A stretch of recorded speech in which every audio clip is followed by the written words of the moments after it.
Strings are used in every Python program. Names, messages, passwords, everything. By the end of this video, you will master them completely. So let us start with understanding what is a string. So in this video, we will be discussing string basics and operations, string slicing and indexing, string formatting, and we'll also do some example questions to understand where can we use strings in our daily life. Now let us start with understanding strings. So string is first of all a data type. And if in case you don't know what is a data type until now, you can go and watch the video of data types on my channel, which explains data type in detail. Now moving forward to what is a string. So a string is something which is enclosed inside the inverted commas. It can be just a letter, it can be a word, it can be a sentence, it can be a number, it can be anything. So anything which is enclosed inside the double inverted commas or single inverted commas is a string.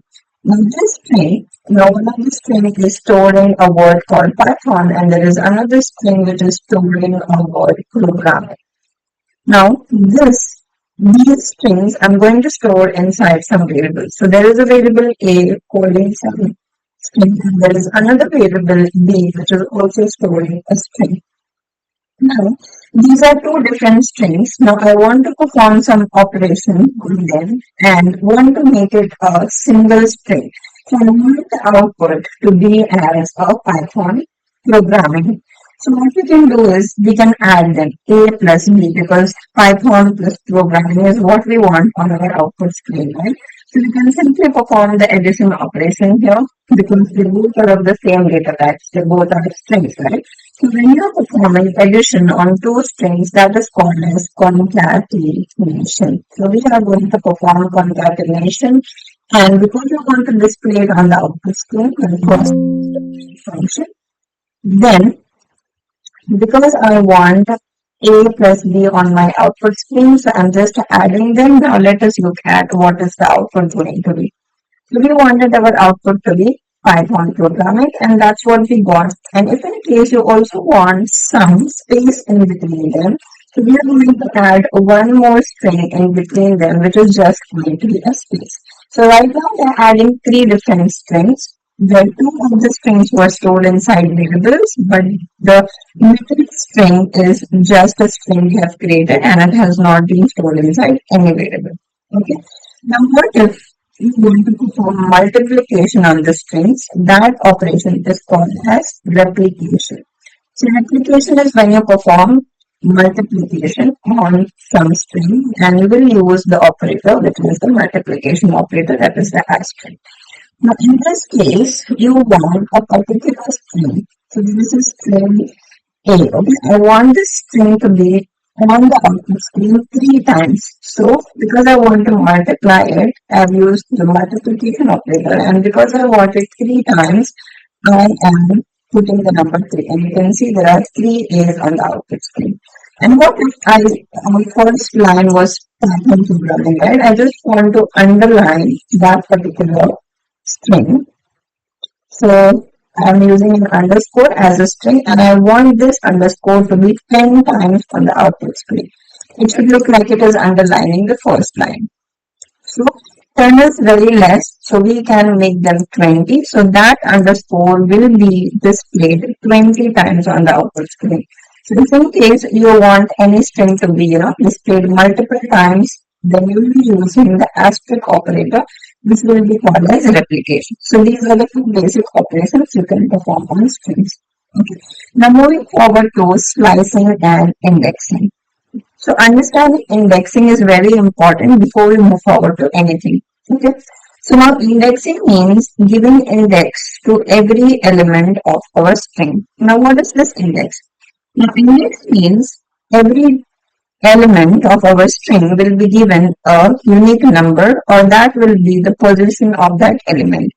Just like in a school or in a class, every student is given a unique ID or a roll number. So instead of their name, they are being identified with their roll number or their student ID, right? So just like that, what elements we have in our first string is P, Y, T, H, O, N. These are the elements, right? So every element of this will be having a certain number. So how does that indexing starts? So in the indexing is of two types, that is positive indexing and negative indexing. So in the positive indexing, you start from the left hand side where the indexing starts from 0. So the index of p will be 0, index of y will be 1, index of t will be 2, h is 3, o is 4, and n is 5. But the length of the whole string will still remain 6 because it has got 6 elements. And you can also find that like there is a function called length which will help you to find out what is the length of the whole string. So because the variable name is a, we want to know how many elements are present inside our first string a. So it is saying that 6. So we have got 6 elements inside it, but our last element will remain index 5 because we started from 0. Now the other type of indexing we have is called as negative indexing, which starts from the right hand side, and because the n is the first element on the right hand side, the index becomes -1. So n is -1, o is -2, h is -3, t is -4, y is -5, and t is -6. Okay, and that will be the negative indexing which starts from the right hand side. Now let us know how to use these indexing. Okay, we will be using it mostly when you're performing the slicing. So I'll put all of this into a comment line, but not those strings because we will be reusing those strings. I'll just put all of this into a comment line. Now let us understand how we do the slicing. Okay. Now let us understand how we can use this slicing. Okay, so if in case you just want a single element from the whole string, so maybe you just want y on the output screen. So first of all, you'll use the print because you want it on the output screen, and because it is stored inside the variable a, and you will use those square brackets whenever you are referring the index. So the index of y is 1 here, right? So I'll be using 1. And this is telling that I want the first element of the variable a. So this is just going to print as y. Okay. Now you can also display multiple elements, or you can slice the whole string into a smaller string which is called as a substring. Now the second variable we have is program name, right? But on the output screen, I just want program as my output. So basically, I want to start from index 0, which is P, and I want to stop at M, 6.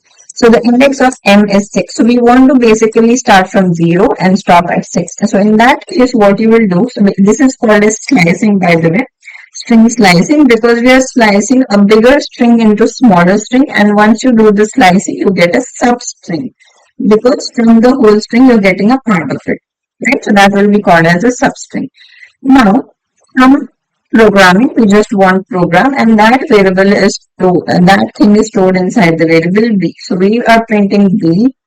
So in this case, when you're performing slicing, you will have to mention 3 numbers. The first is where you want to start, then where you want to end, and if in case you want to skip some numbers in between. So I want to start from 0 and I want to stop at 6, but I'll have to provide 7. Just like for loop, you have to give one number greater, right? So when you give 7, it stops at 6. And because we don't want to skip any numbers, like after 0, you want to go to 1. 0 plus 1 is 1, then 1 plus 1 is 2. So that's why we have given it as 1. So you will see that our output is just going to be program. Okay.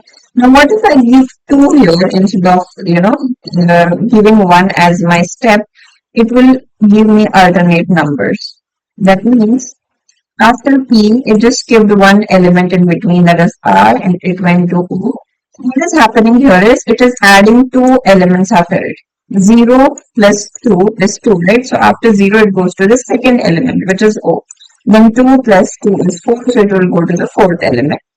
And like that, it will perform the slicing. Okay, and you can use the negative indexing as well. So if in case you want to know what is the negative index of this M, it will be -4, right? So because that is inside the variable b, I am using print variable b and I want negative index of m, which was I think -4. So we want to print -4 element of the variable g, and we got m as an output. Okay. So this is how you perform the basic operations and slicing and indexing.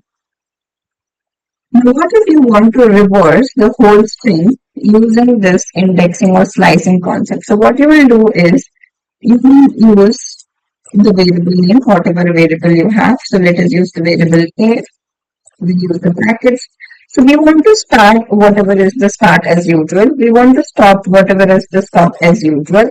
Now skip, we want to go -1. That is, we want to go backwards. So when you don't give any numbers in the start and end, by default it will take whatever was the start and whatever was the end. And right now, because I have given minus, so you see it's Python only, but in the reversed way. So this is the easiest way to reverse a string using slicing and indexing. So this is the most asked topic in Python interview. So you can, practice this indexing and slicing. Now let us move on to format or formatting. Okay. So what we used to do is whenever we wanted to reuse our variables in our string function, like there is a variable name, there is someone's name like Aisha is our name, and there is her age stored inside another variable. She is 26. Okay. Now we want to reuse this variable in our print function. So how do you do that? We will say that Aisha, that is the variable name, is 8 years old, because when you want to display 26, you will say age and we will say years old. Right? This is the way we used to follow so far. So we are separating the strings and the variables with the comma, right? Now the easiest way of doing it, or with the help of the format method, is we'll use string. We'll put brackets wherever we have the variables. We'll put the empty brackets here. So instead of name, I'm putting an empty bracket. By the way, everything has to be inside the string. Now, I'll continue my string as usual, and wherever there is a variable, I'm just going to put this curly bracket and end my string here. Now, I'll use the format method. I'll write dot format. Now, whatever you want to replace your first bracket with, you will write that variable name, and whatever you want to replace your second bracket with, you will put that variable name. Now the first bracket will be replaced with this variable and the second bracket will be replaced with that variable. So the sequence of variable is very important here, and you can see we got the same output with the help of format method. So this is how you can use the format method. So this is the modern way of using strings. Now we have understood all the basics of strings. Now let us perform some practice questions. Okay, so I'm going to erase everything and we're going to do some practice questions here. Now the first and the very important question we have is reversing a string. We've already understood the very easiest way of doing it. So instead of us creating a variable, what I'm going to do now is I'm going to take that data of that variable through input function. So I'm asking the user to enter their name. So this is the most asked questions in interviews. So that's why I'm going to do it again. Now we are going to use the print function.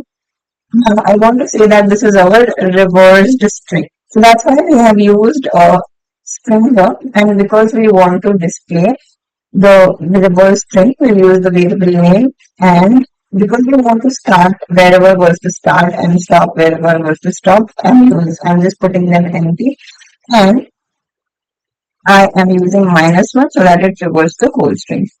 So we will enter some name, let's say J, and you can see that we got the reversed string of the actual string. Okay. So now the second example we will be doing is counting number of vowels in a string. So the user will enter a particular string and we will be finding how many vowels that string has.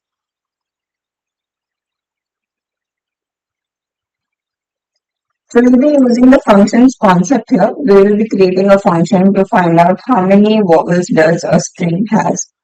So first of all, let us create a function with the name count vowel, because the task of this function is to count how many vowels the particular string has, and S is the string, that is the parameter or argument we are passing.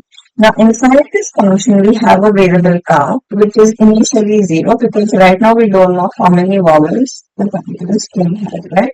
Now we're using loop for representing every character of that particular string. So for char in s dot lower, so we are converting every element into the lower case here.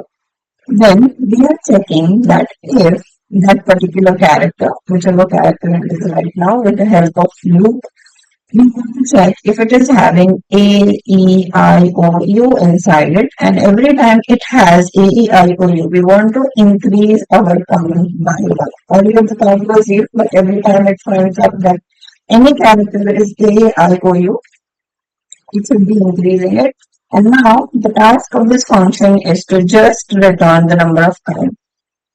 Okay, now this is the task we have given to the function.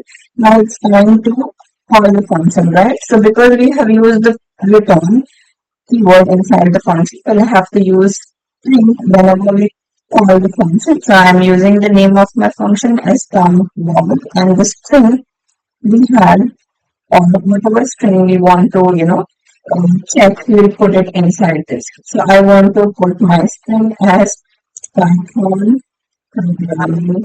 Okay, so I want to check how many vowels this particular string has. So it will just give me.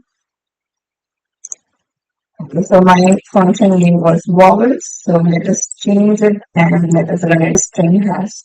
So it has got 4 vowels. Let us recheck. So we have O, we have another O, we have A, and we have I. So we have got 4 vowels inside this. Now let us do our last example where we want to check if the particular string is a palindrome or not. First of all, let me tell you what is a palindrome. So when a word, if it is reversed, is still the same, then it is called as a palindrome. Like mom, so when it's a normal string, it's M-O-M. But when you're reversing it, it is still M-O-M, right? So such words are called as palindromes. So we will take a string from the user and we will check that if that particular string is a palindrome or not. So we use function again here, and the name of our function is. So I want to use the first string as race car, and let us copy this line and provide another string so that it checks if that is also a palindrome or not. So I'm simply providing a string as hello this time. So we have given 2 strings and we want to check whether they are palindrome or not. So here we have to use the equal to symbol and let us run it. So you see, when it is a palindrome, it says it is true, but when it is not a palindrome, it says it is false. Because when you reverse it, so when you read it from here, it is a race car, and also when you're reading from the right hand side, it's still a race car. That's why the output we got is true, and the other output is not a palindrome. That's why we got the output as false. Then we covered string operations, slicing, formatting, and real practice problems. So if you found this helpful, like and subscribe. And next video we will be covering list in Python.